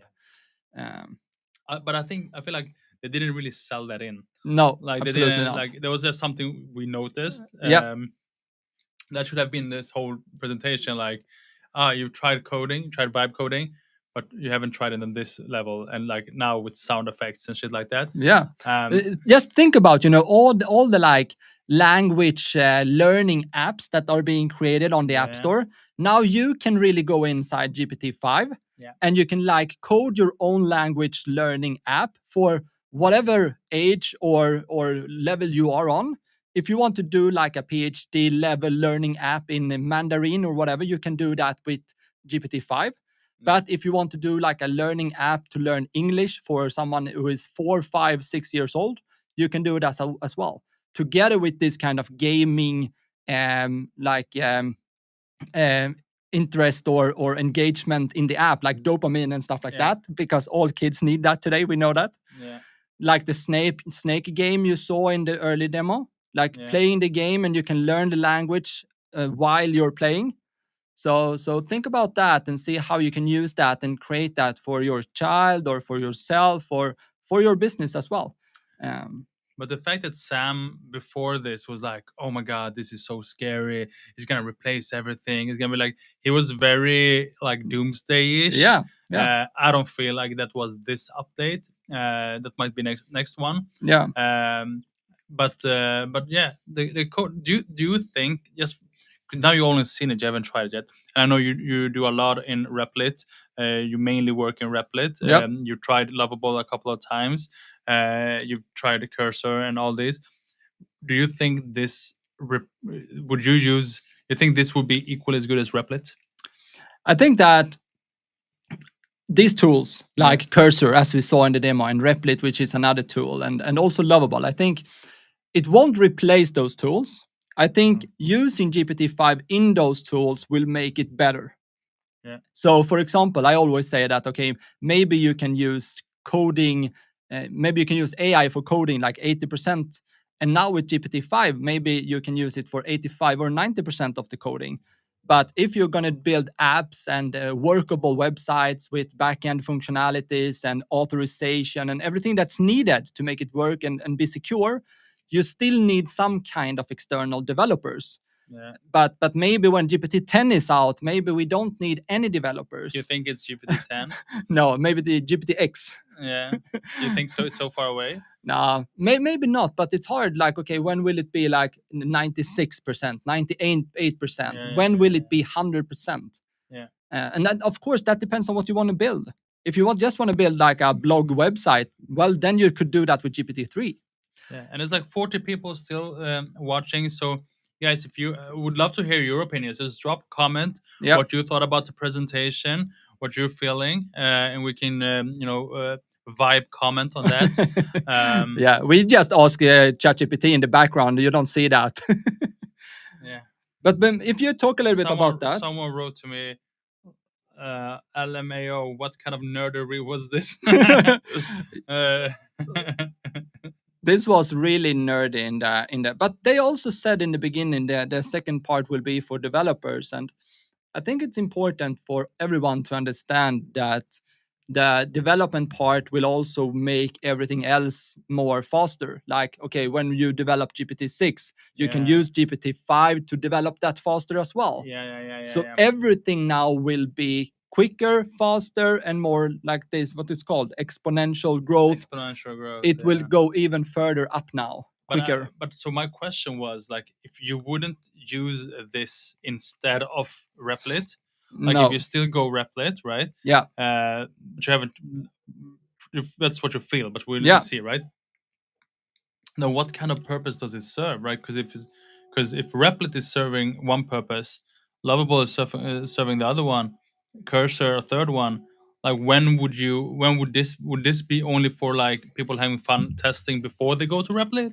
Like, will this be like mocking up for Replit, or like I don't get when. No, I just think about it like the engine in a car, pretty much. Yeah. So if Lovable is the car, Yeah. but you need an engine. Yeah. And pretty much now with GPT-5, you got a better engine. Yeah. It can do like 1 to 60 in this amount of time. So it gets a little bit better. But because if we want OpenAI to release something that could really smart or outperform or make Lovable not usable anymore, you need to have the GPT prompt part, but you also need to be able to just press a button and publish it on a domain. So you can get like www. something and you can share it as your homepage for your business and stuff like that. Yeah. All the other part you can do. You can make it visually appealing on ChatGPT. Yeah. But we still need some way for OpenAI in ChatGPT to just press a button, make it live. And that's something we don't have yet. No.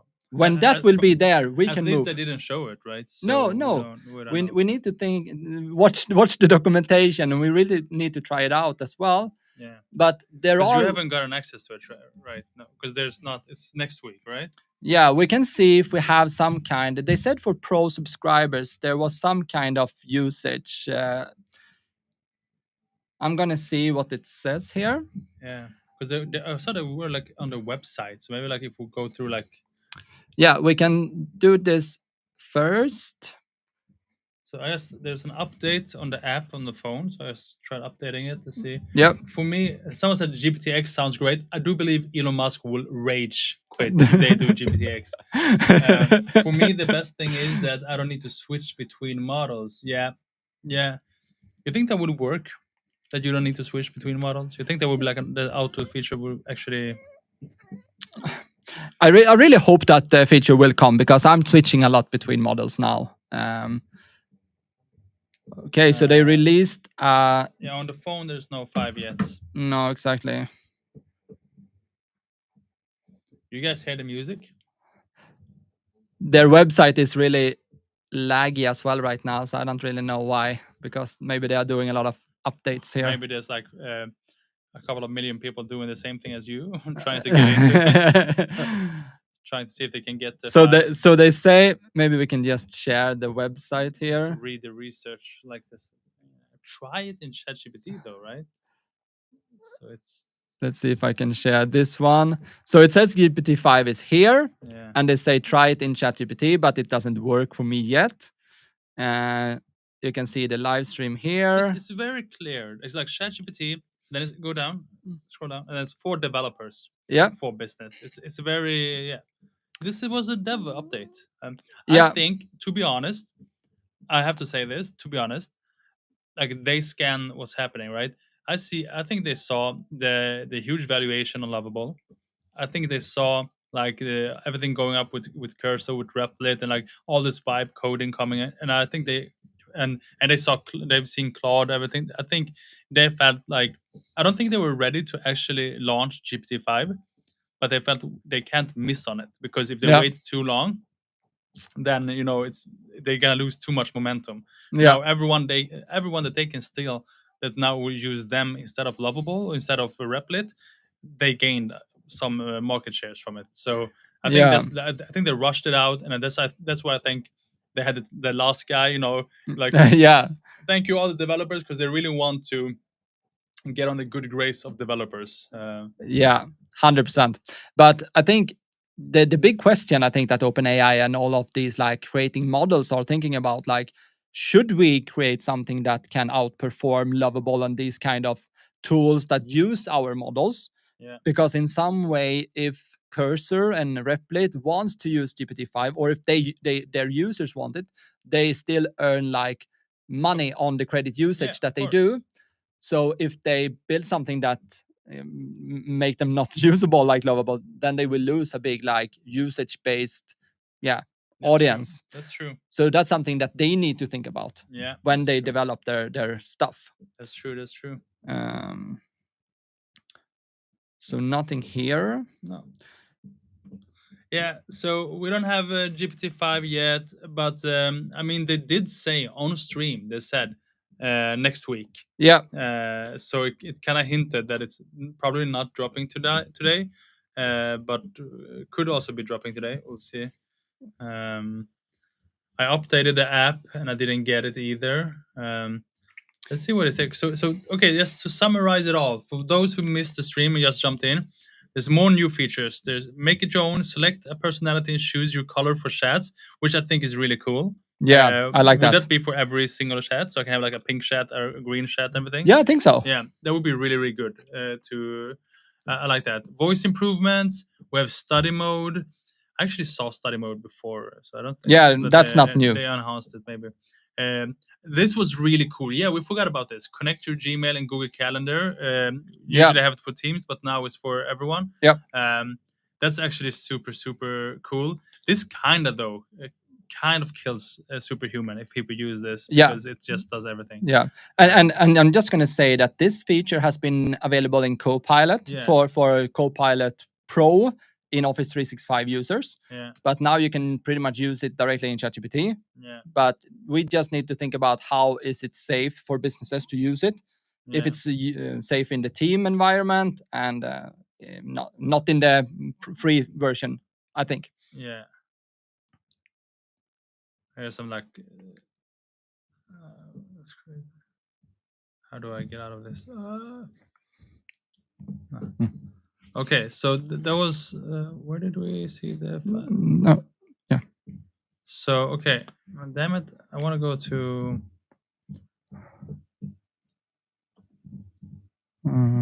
Where was the other news? I don't know. Just go to the website. Yeah. There. There we go. Okay, so. Wait, we need to switch here. Oh, they haven't seen what I've been doing? No. Yeah, I think they saw the other one. Okay, so we will get 3 different models. Yep. GPT-5, 5 mini, 5 nano. You'll see the difference here in these. Damn, nano is super cheap. Yeah. $0.05. Damn. That's actually super cheap. Yeah, and you see there is like 400k context length, so that is how much information you can put in one prompt. But that's the same in all of them. So the only difference is, what is the difference? It's faster. Yeah, the speed and cost. So I guess the quality, Yeah, of course the quality will be less good. Yeah. And for businesses, our best model, blah blah blah. Okay, this is connecting the Google Drive, everything. Yeah, they had that before. Yeah, all right. I think we covered it. Yeah, I think that was it. I'm gonna do some tests, see when I get access, run some things with VPN and see if we can get some quicker access. And I'm also gonna check in Cursor, because if you are a developer and if you have Cursor, they said that it will be available in Cursor. And they didn't say exactly it will be available in Cursor now, but they said it will be available to use in the coming days. But I don't really know if it's available to use these days now. Maybe it even can be possible to use it for free for a couple of days. So please try it out and please get back to me as well with tests that you do or things that you build, or just feedback. What do you think about it in comparison with, I think the most used one now is Claude, Claude 4. And I also know that Claude released 4.1 last week. So, and I know that one is a really expensive model. But yeah, maybe we are good there. Should we try VPN now? I'm just going to try it on the phone. Yeah, quick. I just did, but it didn't work for me. But it say try GPT now. Did you update the ChatGPT app? Yeah, I did that as well. Okay. So, all right then. Well, thank you for. Wait, maybe I'm gonna try one more thing before we end this live, because it says here available in ChatGPT Teams today. And while he's trying that, I just want to say thank you to all of you who've been watching this stream so far. It's nice sharing this moment with y'all. We will try to do this more often and all of the upcoming updates. Let me see now. So my phone believes I'm in America right now. So we're going into ChatGPT. And we don't have it. No. I also checked in Teams, which I have an account for, but didn't work in there as well. So it's probably going to roll out for some people with maybe pro subscription and team accounts, it says today. And in the coming days for plus users and also for free users, because it's going to be available for everyone. Maybe GPT targets the simpler use cases that don't need advanced coding. Could it be? That's a great observation. I think that too. They target Lovable and Replit. Did we say that? Maybe GPT targets a simpler. Yeah, that's the big question, I think. If they target Lovable or Replit, or if they still want Replit and Lovable to use GPT-5 for their users. Because that's also something OpenAI earns money on. Like API usage is a big deal for OpenAI. Yeah. I wouldn't say they necessarily target them, but like I said before, I think they saw traction. Yeah. Like when you see momentum, like now there's a huge momentum in vibe coding. Yep. If everyone was leaning towards something else, I think GPT-5 would have been about that. But Yeah. now they're just they try to be the domain. They Yep. want to be Exactly. like we are the blueprint of vibe coding, and then there are others like Yeah. and they want to assert territory and domination. That yes, so we are it's thanks to us we're doing it. Yeah. And like so they're just trying to assert dominance in a way. I think it's important, of course, because if they GPT-5 is unlovable now, someone says. Yeah, okay, maybe we can go into Lovable then and just see what we can do. Let's try that. And that's nice as well. Hey, GPT-5 has arrived. Let's try it in Lovable. And I'm gonna share this screen with you guys. This is actually hilarious. This could be one of the power things with Lovable from a European perspective, because of the fact that maybe this one it's better. Because of the fact that here in Europe, yep, we don't get access to it immediately. So they do, and then they add it in. And now, instead of us going to ChatGPT and trying GPT-5, yeah, we'll be forced to go through Lovable in a way. So they become like the gate. You think that was one of the pitches they had for the investors? Like, we become like the gates in regulations? Yeah, maybe. Because they have the company in, I don't know. Yeah, let's maybe. Let's try it. That's crazy, though, that they can have it. So now we actually have GPT-5 available here. I guess it's also got like comments, yeah, like their own button here. Yeah. So you can actually just say, do you want to use GPT-5 or don't? That was quick. They already knew this. Yeah, of course. They had some input Available from them. until 12 a.m. PT. Oh, so they got like a 3-day. Oh, so I think it launches August 10, because I saw somewhere people saying it will launch August 10, and this is available until then. So this is like a preview. Yeah. So let's see so what they're we working can together. build. They have to be working together if they did that, right? Create a language learning game where a snake stares and catches. They did this demo, so let's try something similar. I mean, Yeah. catches cheese. Play. And for every, I can't. Just do this, because this is how people use Lovable. For every cheese it catches, there's a new phrase. This is the English teacher here. And there's a new phrase in Swedish that we can learn. Okay, let's try this. Yeah, let's go. So basically, we clicked send, and then it did something. Okay, just lagging. Damn, I feel bad for everyone who left the. How many is? Oh, people still in here. Yeah, I think people are watching, right? Yeah. I shouldn't have said that we ended. No. But is something happening? It's just loading. So maybe a lot of users are trying out GPT-5 in Lovable right now. Could be. Go into Anton and see if we did some kind of posting around that it's available on Lovable. I guess so. Let me see that. I guess he did. I'm trying to reload this page, see what happens.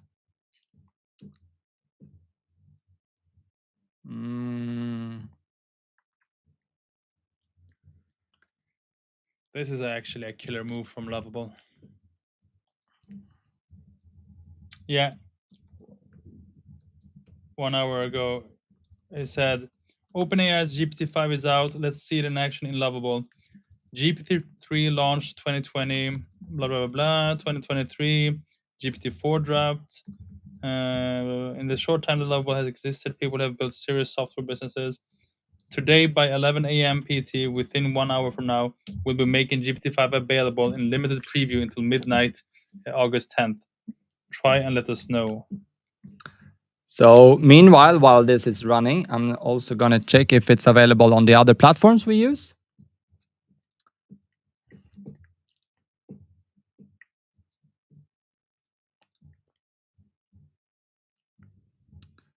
That's actually crazy.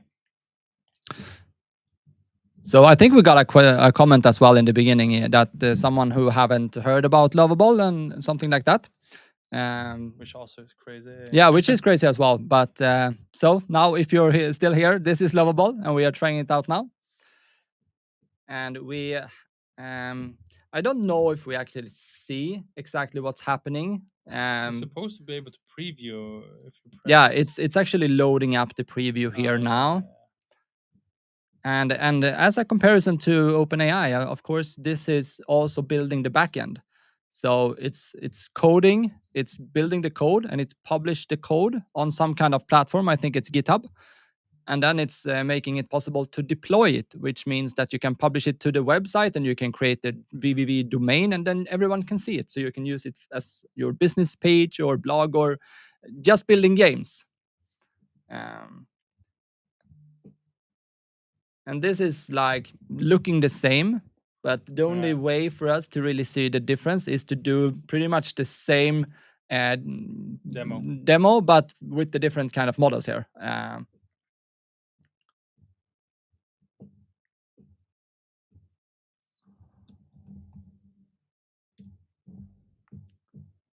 We just wait for this to load.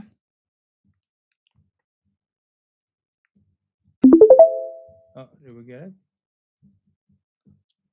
But it's crazy they got it because I haven't seen it on like the other Replit.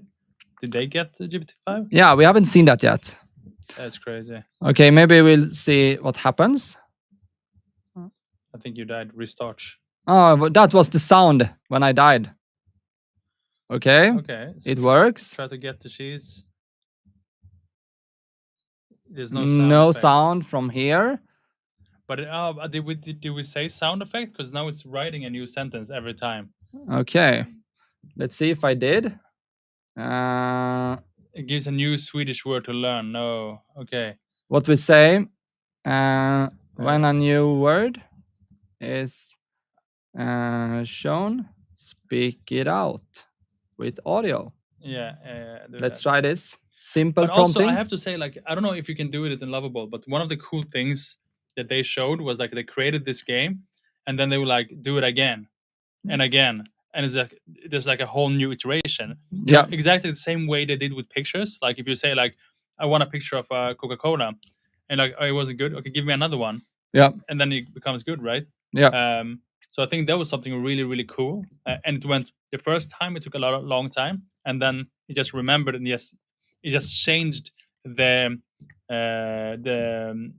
visuals. Yeah. So the coding is all the same, but they changed the visuals.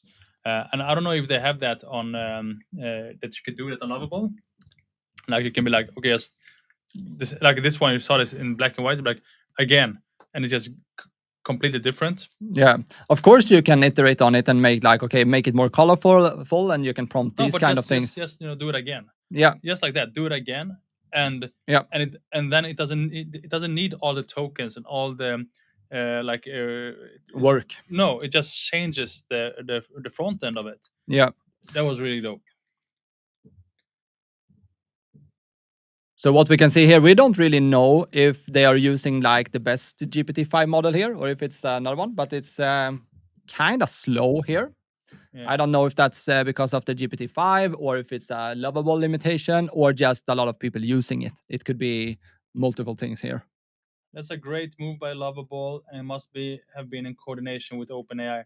Like I'm torn here because it feels like it must have been, right? Yeah, I think so as well. But at the same time, like then they would have done it with Replit and all the others as well, right?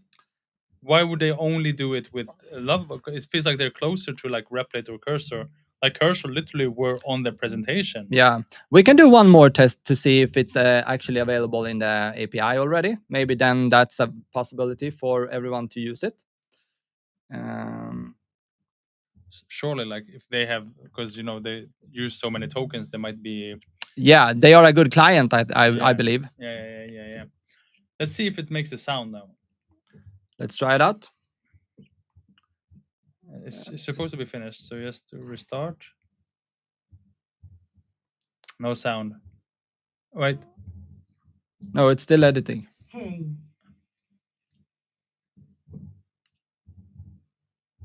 No. Ah, Okay. It's working. Oh, that's cool. Snälla. Ursäkta. It's working. Nej. And the thing with like Lovable is that you can use. But I feel the front end was better in GPT-5. Like when they did it. Yeah. It just looked better. And with this Lovable thing, what you did get now is that you get this URL that you can send to anyone. Oh, let's put it in the LinkedIn chat, so everyone can try it. Yeah, of course we can do that. Yeah, that's something that GPT-5 didn't announce. Yeah, exactly. Do you want to do some like prompt it to be more colorful, or do some edits or things? Change the front. I just want to do like this. Okay, let's change the front end. Yeah, just do that. Let's see what we does. got. I'm gonna see if I can publish the link in the comment section here if you want to try out my newly created GPT-5 game. Yeah. That's actually so dope. Great. What kind of front end change you like? This is what I don't want. Yeah, just give me. Improvise. Damn it! Improvise, Lovable. Faster.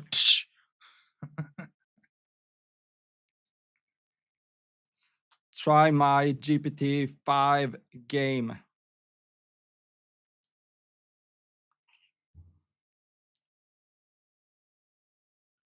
So now everyone can learn. It's actually called it Snake Svenska Spel. So it's sponsored by Svenska Spel or what? No. Okay, so if you want to try the game, go into the comment section on LinkedIn and try the game to learn Swedish. Why don't I see it?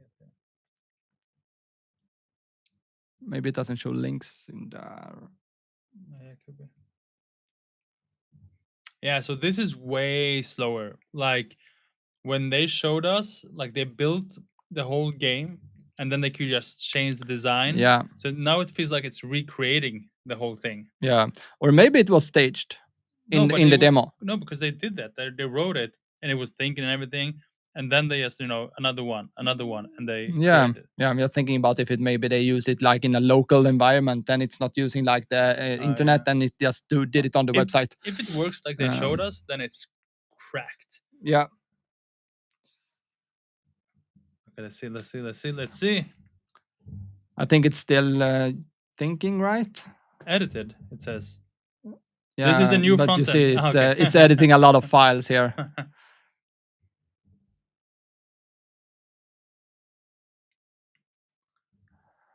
And what my idea is, should we answer the comment?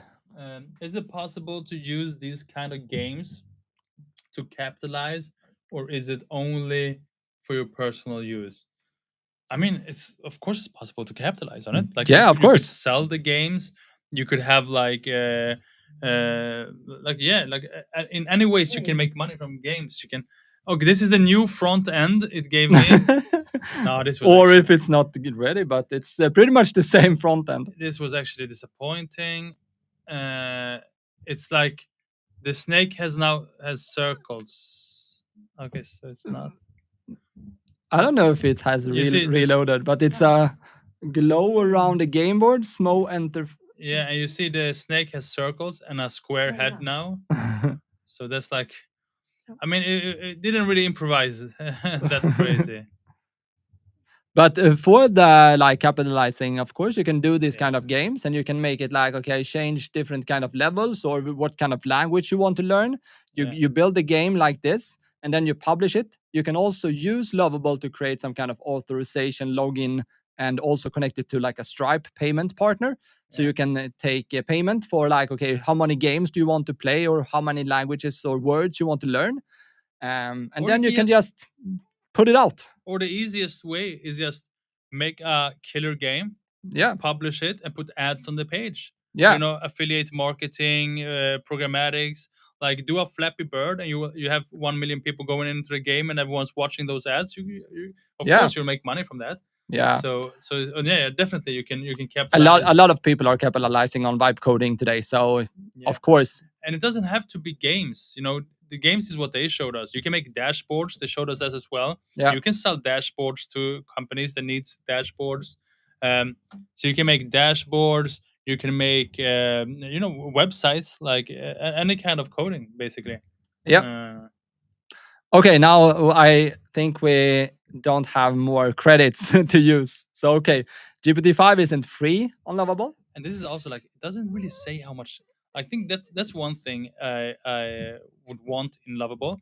Like before I send enter, it tells me like, just so that you know, this will cost you like 500 tokens or something. Yeah. Because you don't know how many. Because you had a lot of tokens, didn't you?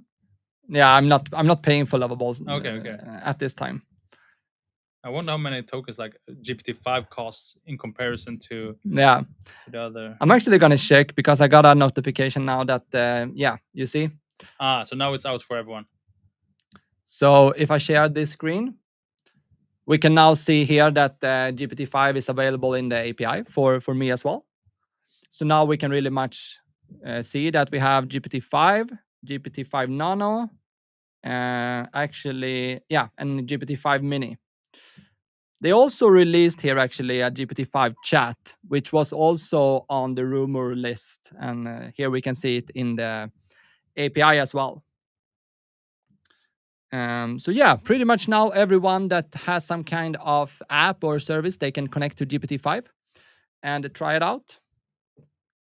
We're going to see if we can use it in our assistants as well.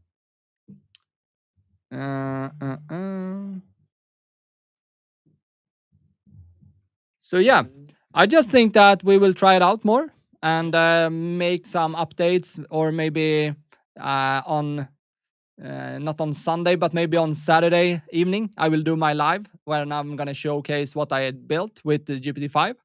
And we'll see if Alexander will join or not. But yeah, I think we're going to thank everyone for this live stream. Yeah. Thank you all. Take care. See ya. And make sure to follow and everything on LinkedIn. Yeah. Thank you everyone for watching.